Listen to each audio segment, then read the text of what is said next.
कौन सा अवार्ड था और अभी तक आपने कौन कौन सा अवार्ड जो है अब तक अचीव किया है? देखिए, बिहार रत्न अवार्ड है दैनिक जागरण की तरफ से। टाइम्स ऑफ इंडिया से भी आइकॉनिक अवार्ड मुझे मिला है, बीआईबी से मिला है, दैनिक जागरण से मिला है, दैनिक भास्कर से मिला है। मैं देख देख के बता रहा हूँ। मैं दिल्ली से भी गवर्नमेंट ऑफ इंडिया से अवार्ड मुझे मिली है।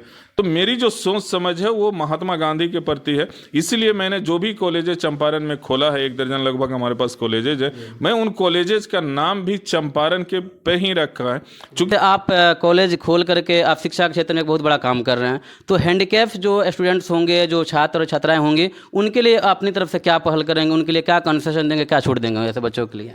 देखिए, उनके लिए हमारे पास कोई कंसेशन नहीं है। जो भी फिजिकली हैंडीकैप्ड हैं, जैसे हमारे यहाँ डिग्री कॉलेज में बच्ची पढ़ रही हैं और वो दोनों आँखों से देख नहीं सकती हैं, उनको हम पढ़ाते हैं। इस तरह के जो भी बच्चे हमारे यहाँ पढ़ते हैं, आप पेपर में भी देखते होंगे, हमारे कॉलेज से चंपारण ग्रुप ऑफ इंस्टीट्यूशन के पेपर में आया है कि उन्होंने जिनकी आंखें नहीं हैं, जिनके एक हाथ कट गए, उन सभी लोगों को हमारे कॉलेज के द्वारा कोई शुल्क नहीं लिया जाता है। कंप्लीटली फ्री में पढ़ाई उनकी होती है। उनकी एग्ज़ाम की है जो भी है, उसकी एग्जाम्पल है, पूरा डिटेल्स है, फ़ोटो भी दिया हुआ, आप ले सकते हैं। अभी आप सर सैयद अहमद खां के तौर पे काम कर रहे हैं। जैसे सर सैयद अहमद खां ने पहले मोहम्मदन एंग्लो इंटर कॉलेज का पहले स्थापना किया, और आज पूरे विश्व में जैसे हम अलीगढ़ मुस्लिम यूनिवर्सिटी के नाम से लोग जानते हैं, और वहाँ पे बहुत छात्र और छात्राएं वहाँ से लाभान्वित हो रहे हैं, वहाँ से फ़ायदा उठा रहे हैं।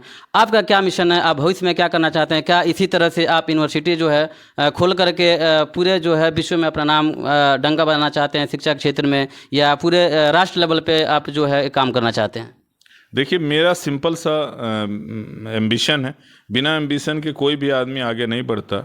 मेरी ये एम्बिशन है कि मैं जिस क्षेत्र का हूँ, चंपारण के मैं रहने वाला हूँ, तो इस चंपारण को मैं इतनी ज़्यादा कॉलेजेस दूँ, जिस कॉलेजेस के लिए लोगों को दूर जाना पड़ता था वो चंपारण के बाहर नहीं जाए, चंप में हो। अब रही बात जो जिन महान हस्ती का आपने नाम लिया, सर सैयद अहमद खान साहब की, मैं उनके सामने उनके रहमो कदम, मैंने जो राह है उन्होंने बनाई, जो लकीर उन्होंने खींचा, उस पर हम लोग चलने का प्रयास करते हैं। उनकी किताबें मैंने पढ़ी है, उनकी स्टोरी मैंने पढ़ी है। तब मैं तो एक तिनका हूँ, मेरे तरफ लाखों करोड़ों लोग हैं जो उनके भक्त हैं और काम करते हैं। मैं बेसिकली महात्मा गांधी का ये हूँ, मैं उनको मानता हूँ। मैंने पीएचडी इन एजुकेशन किया है और महात्मा गांधी पे मेरी थीसिस लिखी है मैंने। तो जो आपसे मिल करके, जैसे आप जैसे बड़ी शख्सियत हमारे चंपारण को आगे की तरफ लेकर जा रही है, क्या कहना चाहेंगे इस पे? देखिए, मैं तो बड़ा इंसान नहीं हूँ, बहुत छोटा इंसान हूँ। बस अपना काम करता हूँ, शिक्षा से जुड़ा हुआ हूँ, तो शिक्षा को ही स्प्रेड करने की, फैलाने के बारे में सोचता हूँ मैं। वो सारे बच्चे की जो वोकेशनल की कोर्सेज थी, जनरल कोर्सेज थी, आपको टेक्निकल कोर्सेज थी, जैसे हमारे पास पॉलिटेक्निक कॉलेज है तो पॉलिटेक्निक की पढ़ाई होती है यहाँ पे। डिग्री कॉलेज है तो लड़कियों को जो बेतिया जाना पड़ता था वो इस क्षेत्र में रह जाती हैं बच्चियाँ। वोकेशनल बीबीए बीसीए की लाइब्रेरियन की कोर्स होती है। तो ये सभी चीज़ें की कोर्सेज, नर्सिंग की कोर्सेज हमारे यहाँ होती है, जिसको लिए स्टेट से बाहर जाना पड़ता था बच्चे को। तो वो सभी सुविधाएँ बच्चे को इस क्षेत्र में मिल रहा। कॉलेज है, बीए बीएससी की पढ़ाई वहाँ होती है। हमारे यहाँ बीए बीएससी के अलावा टेक्निकल की, पॉलिटेक्निक की पढ़ाई होती है, जिसमें सिविल है, मैकेनिकल है, कंप्यूटर साइंस है, आपको एआई जो नया है वो भी ब्रांच हमारे पास है। तो ये एफिलिएशन कहाँ से कराएं हैं सर? एप्लीकेशन जो कॉलेजेस है, जैसे जनरल जो कॉलेज होता है डिग्री कॉलेज, तो हमारे डिग्री कॉलेज के एप्लीकेशन तो एक तो बिहार सरकार से होता है, शिक्षा विभाग से, बिहार यूनिवर्सिटी से है हमारा। उसके बाद हमने यूजीसी से अप्रूवल लिया है।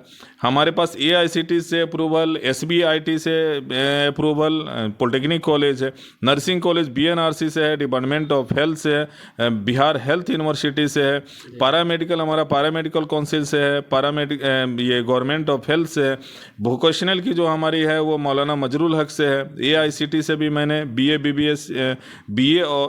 बीबीए और बीसीए, ये 2 कोर्सेज मैंने एआईसीटी से भी लिया है। और आज बहुत ही भरोसेमंद के तौर पे इस कॉलेज को देखा जा रहा है। बहुत से बच्चे और बच्चियां बहुत ज़्यादा इंस्पायर हैं आपसे, खास करके आपके काम से। और यहाँ पे जो भी बच्चे पढ़ते हैं उन्होंने मुझसे खुद फीडबैक दिया कि बहुत अच्छा कॉलेज है, और टाइम टू टाइम जो है मतलब यहाँ पे जो भी मतलब परीक्षाएं ली जाती है, किसी तरह से इसमें कोई भी मतलब नेगेटिव चीज़ अभी तक सुनने को नहीं मिल रही है। तो आपने किस तरह से जनता के या ऐसे विद्यार्थियों के आपने विश्वास जीता कि आप ही की तरफ जो है छात्र और छात्रा अट्रैक्ट होकर के इस कॉलेज की तरफ रुख कर रहे हैं? देखिए, मेरा एक सिर्फ सिंपल सा ऑब्जेक्ट है कि मैं इस क्षेत्र में आया हूँ शिक्षा देने के लिए। मेरा सिंपल सा एक चीज़ है। तो अब इस शिक्षा के बढ़ावा के लिए जो चीज़ें हो सकती है वो चीज़ें किया जाता है। अननेसेसरी कोई भी चीज़ें हम लोग कॉलेज के द्वारा, संस्था के द्वारा नहीं करते हैं। जो एक और सवाल है सर, जैसे कि मैंने बहुत सारे फ्रेम में देखा है कि पॉलिटिकल जो लीडर्स हैं उनके साथ आपका फ़ोटो, जैसे कि यहाँ पे देखेंगे सतीश चंद्र दुबे जी हैं, खालिद अनवर साहब हैं और बहुत पॉलिटिकल लीडर्स हैं। तो क्या भविष्य में भी आप इसमें पॉलिटिक्स में आना चाहते हैं, एमपी या एमएलए के तौर पे जो आप चुनाव लड़ना चाहेंगे? नहीं, ऐसा नहीं कि सभी लोग पॉलिटिकल हैं। इसमें बहुत अच्छे आईएएस भी हैं, आईपीएस भी हैं। हमारे यहाँ पुलिस महानिदेशक भी आए थे, डीएम साहब, बहुत लोग हैं जो आते हैं। पॉलिटिकल लोगों से हमारी निजी संबंध है। सतीश चंद्र दुबे जी हों जो माननीय मंत्री हैं हमारे क्षेत्र के, तो नेचुरली है कि उनके क्षेत्र में चंपारण के हैं और चंपारण का ये कॉलेज है, तो हमारा संबंध बनता है। इसी तरह से जो भी लोग हैं, श्रवण कुमार जी हमारे यहाँ आए थे, हम माननीय मंत्री हैं बिहार सरकार के, तो जिनसे निजी तौर पर हमारी रिलेशन है, संबंध है, पहले से ही है। मैं पटना में बसा हूं तो लोगों से संबंध मेरी रही है, तो मैं उन लोगों से मिलता जुलता रहता हूं। अब कॉलेज आया तो कॉलेजेस के बारे में अवार्ड वगैरह ये सभी चीज़ें हम लोग उनको मोमेंटो देके सम्मानित करते हैं कि संस्था से जुड़े हुए हैं, अभिभावक हैं, ऐसे ऐसे लोग जो जुड़े हुए हैं संस्था से और जनप्रतिनिधि हैं, तो उनका हक बनता है इस संस्था के बारे में अपनी जो भी चीज़ें हैं वो सजेशन जो सुझाव दे, और सुझावों को कॉलेज मैनेजमेंट मानता है।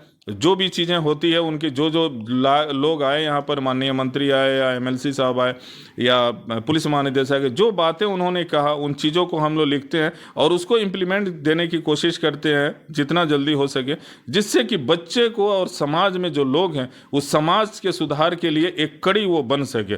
बस यही उद्देश्य है। अब रही बात पॉलिटिकल जाने की, मैं अपने लाइफ में कभी भी चुनाव नहीं लड़ूंगा, ये मेरा कमिटमेंट है। मैं पहले भी बहुत लोगों से बताया इंटरव्यू में, आज आपसे ही बता रहा हूं, मेरा उद्देश्य वो नहीं है। मेरा उद्देश्य है इस समाज को सुधारना, इस समाज के एक अलग जगाना की, जो कि लोगों को घर घर एक नौकरी सरकारी मिल सके।